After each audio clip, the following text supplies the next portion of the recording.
Confions tout à Dieu. Cela semble simple, n'est-ce pas? Mais que cela signifie-t-il vraiment?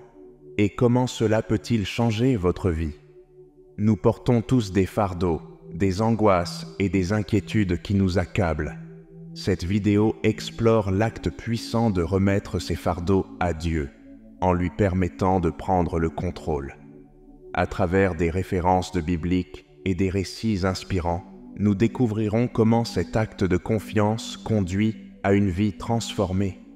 Je guiderai une prière puissante avec vous au nom redoutable de Jésus. Alors, restez avec nous jusqu'à la fin de la vidéo et soyez réceptifs pour accueillir ces bénédictions dans vos cœurs. Commençons par examiner ce que dit la Bible à propos de la confiance en Dieu.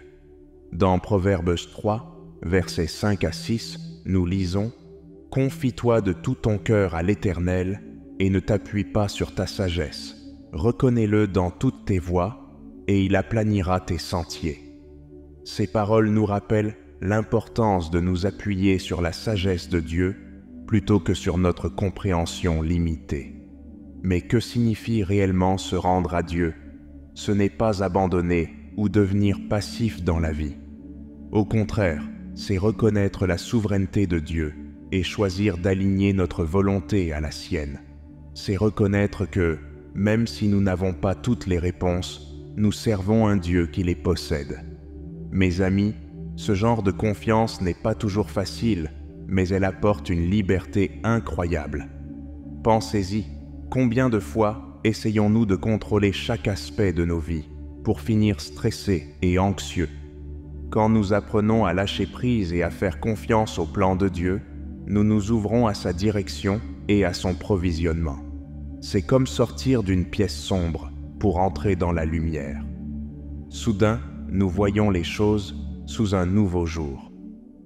Ce pouvoir transformateur de confier tout à Dieu dépasse le simple soulagement. Il s'agit de croissance personnelle.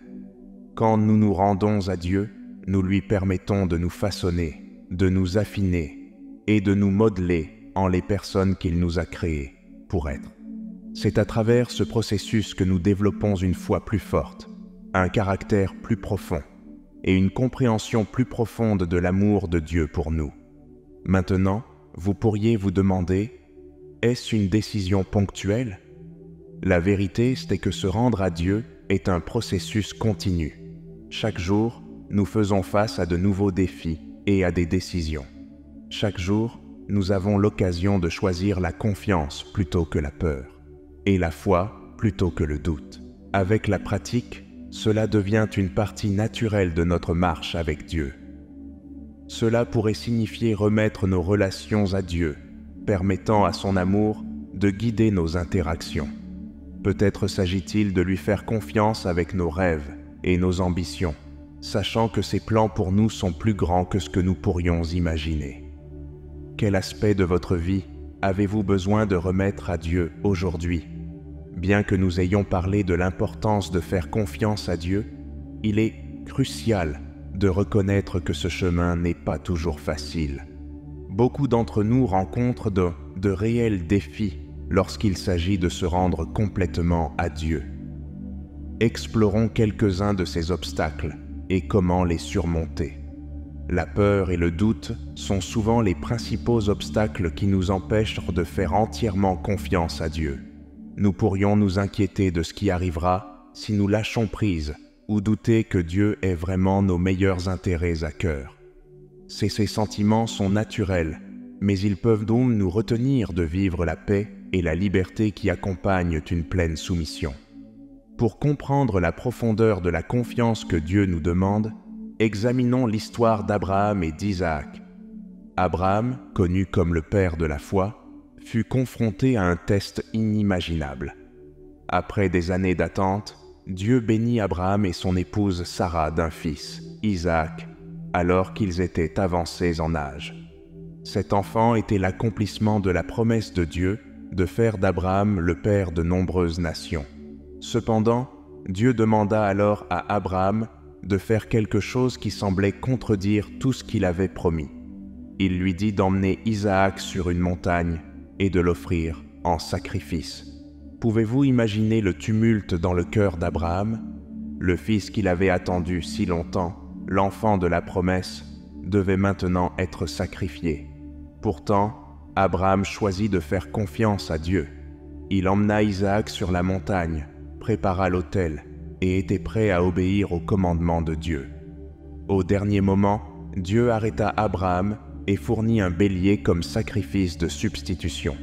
Cet acte profond de foi démontra la confiance totale d'Abraham dans le plan de Dieu, même lorsque cela n'avait aucun sens du point de vue humain. Cette histoire nous met au défi d'examiner notre propre niveau de confiance en Dieu.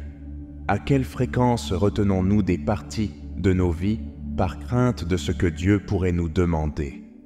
La vérité est que notre nature humaine résiste souvent à abandonner le contrôle à une puissance supérieure. Nous aimons nous sentir autocommande, avoir un plan et savoir ce qui va suivre. Se rendre à Dieu signifie entrer dans l'inconnu, ce qui peut être effrayant. Il était maintenant important de clarifier une idée fausse courante ici. Faire confiance à Dieu ne signifie pas abandonner toute responsabilité personnelle ou devenir passif dans nos vies. C'est plutôt aligner notre volonté avec celle de Dieu et chercher sa direction en tout ce que nous faisons. Évidemment, nous devons toujours prendre des décisions, travailler dur et utiliser les dons et talents qu'il nous a donnés. En résumé, nous devons faire notre part. La différence est que nous le faisons avec une attitude d'ouverture à la direction de Dieu.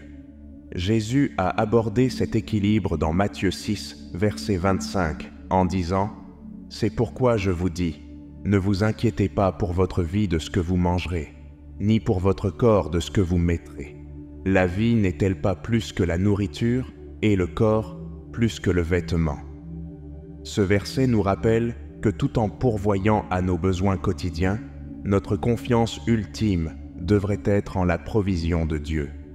Un autre défi auquel beaucoup d'entre nous font face pour avoir une pleine confiance en Dieu est le souvenir de déceptions passées ou de prières non exaucées. Peut-être avez-vous vécu un moment où vous avez prié ardemment pour quelque chose, croyant vraiment que Dieu agirait, pour finir par vous sentir déçu. Ces expériences peuvent nous rendre hésitants à faire confiance à nouveau, à espérer à nouveau, et à croire que Dieu travaille toutes choses pour notre bien. Si vous luttez avec cela, sachez que vous n'êtes pas seul. Il est acceptable d'être honnête avec Dieu au sujet de votre douleur et de votre déception. En fait, exprimer ses sentiments devant lui est un acte de confiance en soi. C'est dire « Dieu, je ne comprends pas, mais je choisis de venir à toi avec ma douleur. » En agissant ainsi, nous nous ouvrons à la guérison et à une compréhension plus profonde de l'amour et de la sagesse de Dieu. Mais concentrons-nous maintenant sur les incroyables bénéfices qui découlent de confier tout à ses mains. Quand nous remettons vraiment nos vies entre les mains de Dieu, nous nous ouvrons à un monde de changements positifs qui peuvent donc transformer nos expériences quotidiennes. L'un des effets immédiats et puissants de la confiance en Dieu est la paix intérieure qu'elle apporte. Dans un monde rempli de chaos et d'incertitudes, cette paix est vraiment inestimable. La Bible en parle dans Philippiens 4, verset 7, qui dit « Et la paix de Dieu, qui surpasse toute intelligence, gardera vos cœurs et vos pensées en Jésus-Christ. » Il ne s'agit pas simplement d'un calme temporaire. Ce verset parle d'une tranquillité puissante qui demeure avec nous-mêmes au milieu des grands défis de la vie. Avez-vous déjà expérimenté cette paix? Elle est accessible à tous lorsque nous choisissons de faire entièrement confiance à Dieu. Avec la paix vient une réduction notable de l'anxiété. Pensez-y, quand nous essayons de tout contrôler par nous-mêmes, nous sommes constamment préoccupés par ce qui pourrait mal tourner. Mais lorsque nous confions nos préoccupations à Dieu, en reconnaissant sa puissance et sa sagesse, nous pouvons nous décharger de ce fardeau.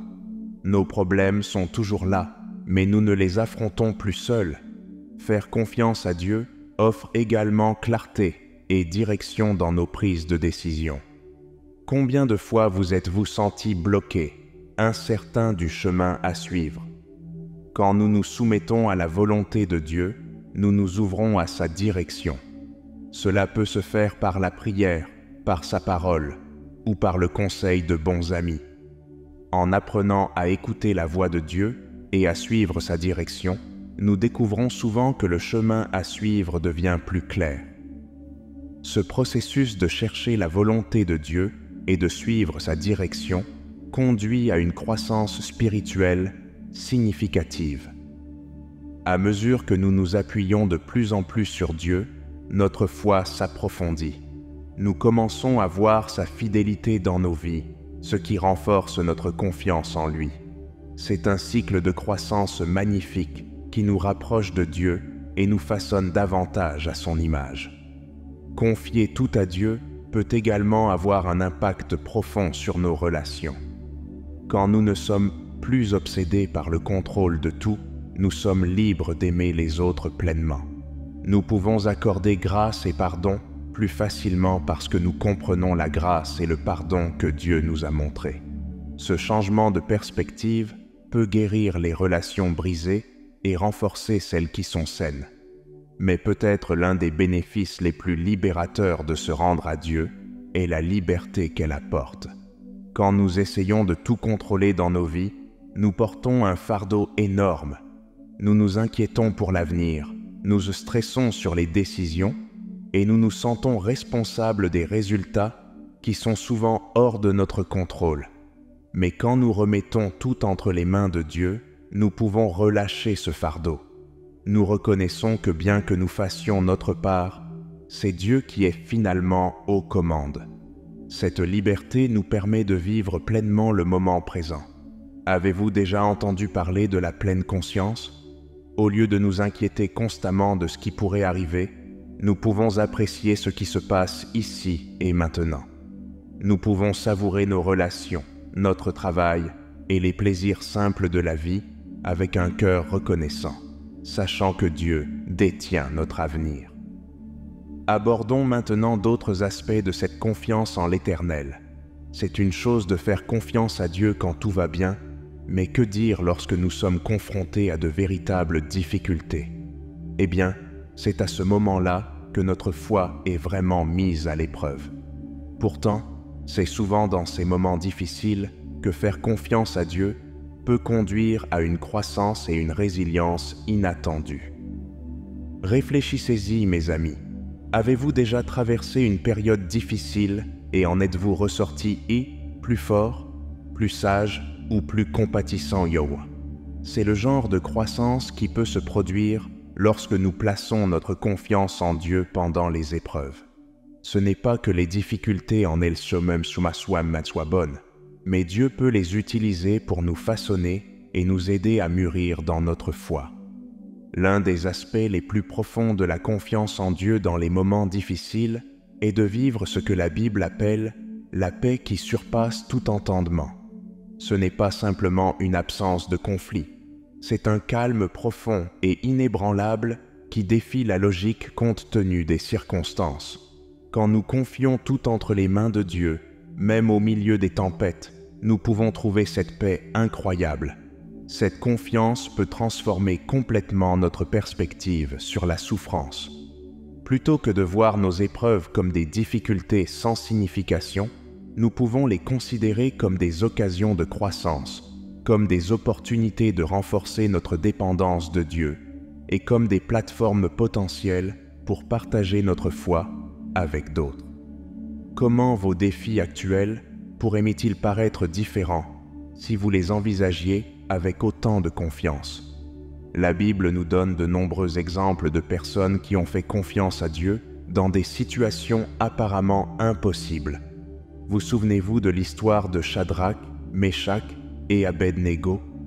Ces trois jeunes hommes hébreux vivaient à Babylone à une époque où leur peuple était en exil.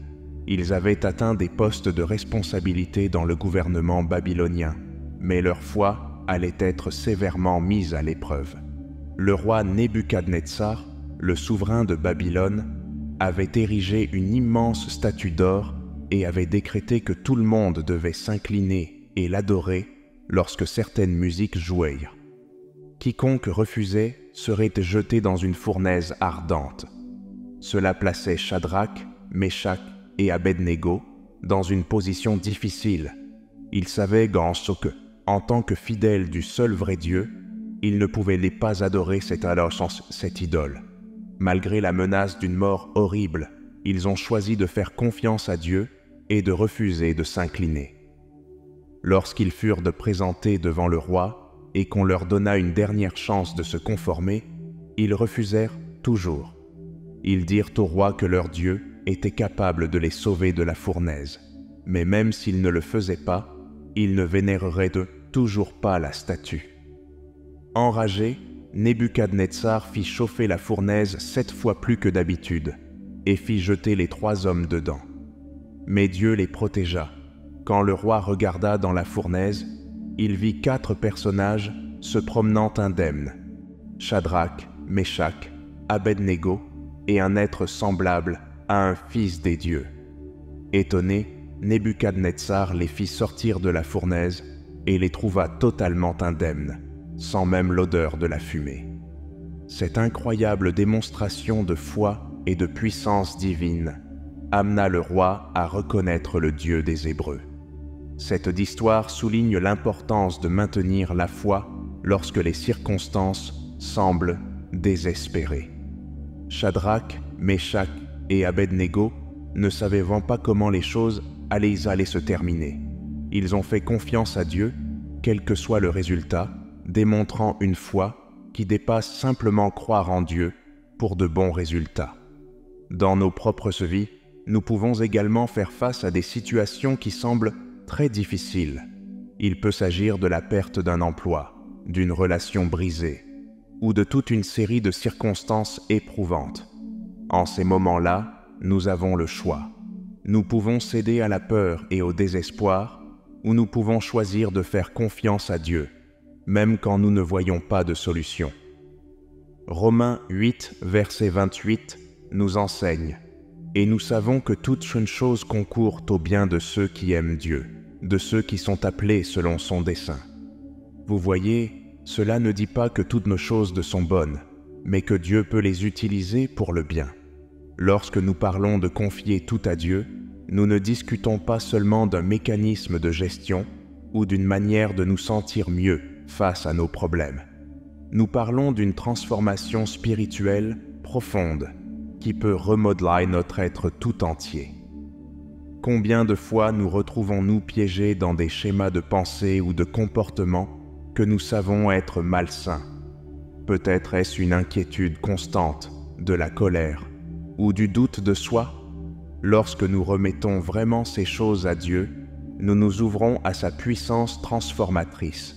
Cette transformation signifie plus que se débarrasser de traits négatifs. Il s'agit aussi de développer des traits positifs. Dans la Bible, nous lisons à propos du fruit de l'esprit: amour, joie, paix, patience, bonté, bienveillance, fidélité, douceur et maîtrise de soi.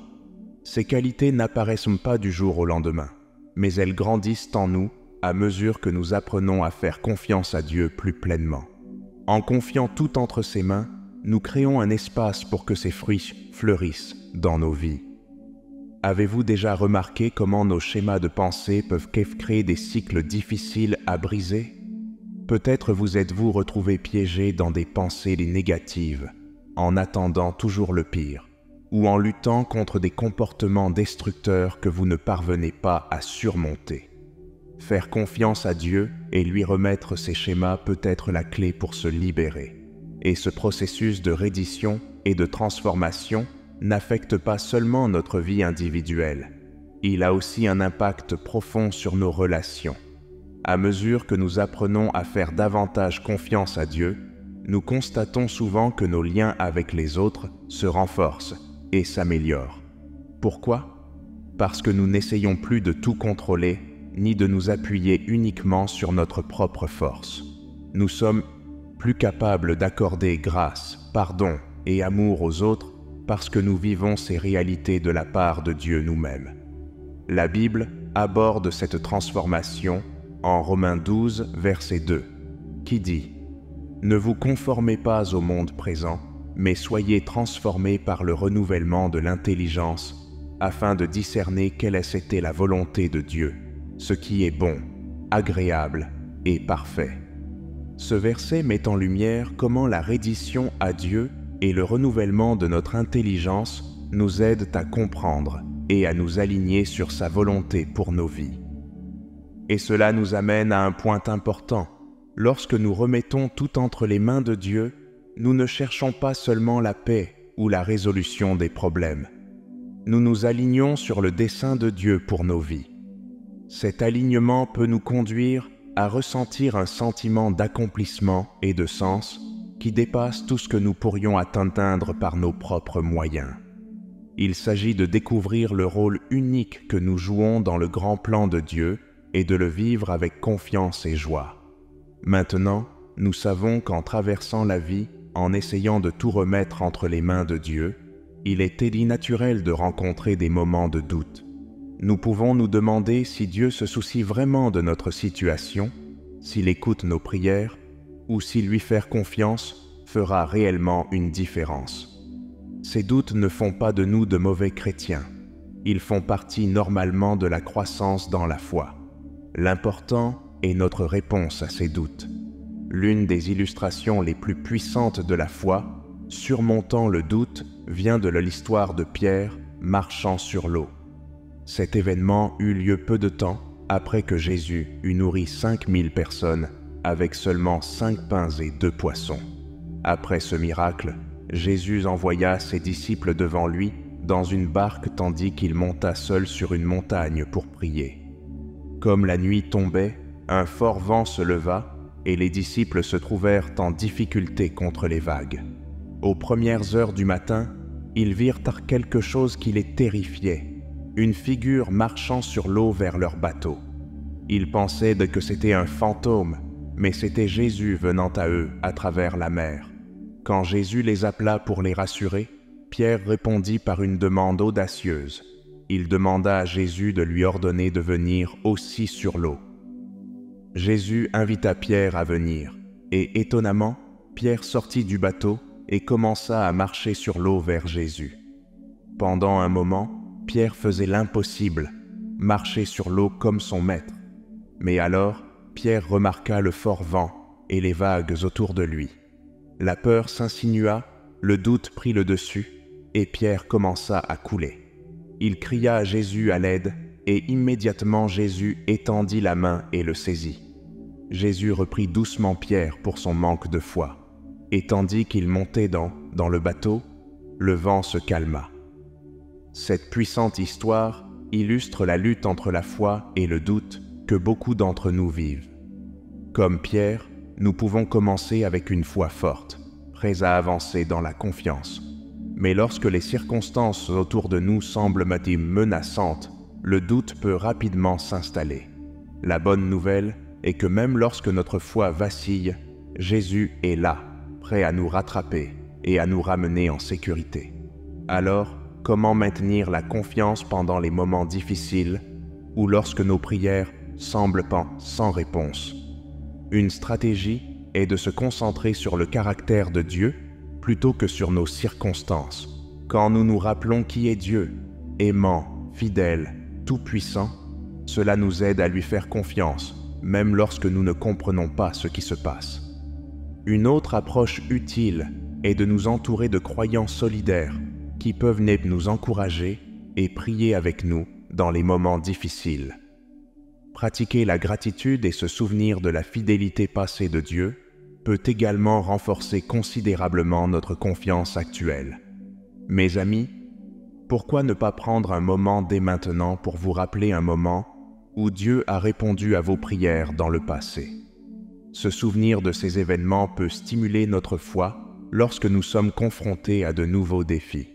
C'est comme construire un entrepôt de confiance sur lequel nous pouvons nous appuyer en temps de besoin. La Bible capture cette lutte entre la foi et le doute en Marc 9, verset 24. Ici, un père amenant son fils malade à Jésus s'écrie « Je crois, viens au secours de mon incrédulité ». Cette prière honnête reconnaît à la foi et le doute, demandant l'aide de Dieu dans la lutte. Il est important de se rappeler que surmonter le doute et renforcer la foi est un processus. Cela ne se produit pas du jour au lendemain et implique souvent des hauts et des bas. La clé est de revenir constamment à Dieu, même avec nos doutes et nos questions. Il est assez grand pour gérer nos incertitudes et assez patient pour travailler avec nous à travers elles. N'oublions pas que lorsque nous confions tout entre les mains de Dieu, l'impact dépasse souvent nos propres vies. Un exemple puissant de cet effet d'entraînement se trouve dans l'histoire de la femme samaritaine au puits, comme enregistré dans Jean 4. Cette rencontre a non seulement transformé la vie d'une femme, mais a également conduit toute une communauté à la foi. L'histoire se déroule à une époque où il y avait une profonde hostilité entre les Juifs et les Samaritains. Jésus, traversant la Samarie, s'arrêta à un puits pendant que ses disciples allaient en ville chercher de la nourriture. Il était environ midi quand une femme samaritaine vint puiser de l'eau. Ce timing était inhabituel car la plupart des femmes venaient au puits aux heures plus fraîches du matin ou du soir. Son choix de venir à midi suggère qu'elle pouvait éviter les autres, peut-être en raison de sa réputation. Jésus, brisant les normes sociales, demanda à la femme de lui donner à boire. Cette simple demande conduisit à une conversation profonde sur l'eau vive et le vrai culte. Jésus révéla sa connaissance de la vie de la femme, y compris ses mariages passés et sa situation actuelle. Plutôt que de se sentir jugée, la femme fut étonnée par l'acuité et l'ouverture de Jésus. À mesure que leur conversation s'approfondissait, Jésus se révéla comme le Messie. Profondément touchée par cette rencontre, la femme laissa sa cruche d'eau et retourna rapidement en ville. C'est ici que nous voyons commencer l'effet d'entraînement. Cette femme, qui évitait probablement sa communauté, devint soudainement une messagère enthousiaste. Elle raconta à tous son rencontre avec Jésus, les invitant à venir voir par eux-mêmes. Son enthousiasme était contagieux, et beaucoup de Samaritains de la ville sortirent pour rencontrer Jésus. Cela conduisit Jésus à rester dans leur ville pendant 2 jours, pendant lesquels beaucoup d'autres crurent en lui. Les ondes de la vie transformée d'une femme se répandirent dans toute sa communauté. Cette histoire illustre la puissance d'une vie remise à Dieu. Quand nous rencontrons vraiment Jésus et mettons nos vies entre ses mains, cela ne nous change pas seulement. Cela peut impacter tout notre entourage. Nous devenons des témoignages vivants de l'amour et de la grâce de Dieu. Avez-vous déjà réfléchi à comment votre parcours de foi pourrait influencer ceux qui vous entourent? Souvenez-vous, tout comme la femme samaritaine, notre rencontre avec Jésus a le pouvoir de transformer non seulement nos propres vies, mais aussi celles de nos familles, de nos lieux de travail et de nos communautés. En apprenant à tout remettre entre les mains de Dieu, nous devenons des canaux de son amour et de sa grâce, créant des ondes qui peuvent atteindre bien au-delà de ce que nous pouvons voir ou imaginer. Maintenant, à tous ceux qui entendent ma voix, poursuivons le réconfort et les conseils que seul notre Seigneur peut offrir. Priez avec moi pour accueillir la grâce qui accompagne cette prière sincère.